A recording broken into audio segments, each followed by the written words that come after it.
On this episode of China Uncensored, China's big military problem.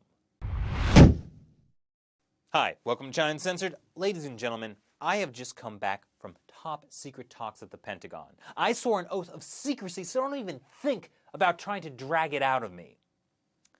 On a completely different topic that's totally unrelated to my secret talks at the Pentagon, for years, the U.S. has worried about the rapid development of China's military. They have the largest standing army in the world, a growing defense budget that just hit $120 billion last year, and a layer of smog that can defend against lasers.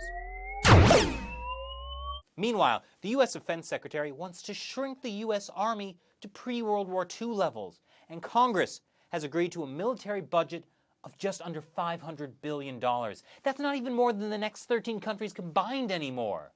So does that mean we should all get ready to pack it in and move to Canada before the inevitable invasion from China, digitally altered in post-production to look like North Korea? No way! These colors don't run, because America has a secret weapon: our diet.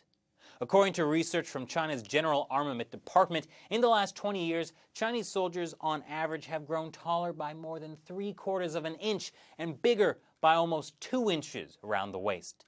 That means they're too big for their own tanks and guns. Ba-da-ba-ba-ba, I'm loving it. A lot of China's military hardware, the tanks, the guns, were made for the soldiers of 30 years ago, a time when China was suffering from rationing and poor nutrition. Even though Mao always seemed to be well-fed, more than 50 years ago, food was so scarce that people joined the military just so they could get military rations. That proved to be a key factor in Chinese strategy during the Korean War. Even though the Chinese military wasn't as well equipped as the U.S. had one fatal weakness Chinese troops were able to exploit. U.S. troops could only fire so many bullets at a time. By sending wave after wave of their own men, the PLA were able to counter the American forces, resulting in a victorious military stalemate between North and South Korea that endures to this day, and only cost about 600,000 Chinese soldiers their lives. But even those brilliant military strategists couldn't have foreseen that a better-fed population would actually weaken the PLA.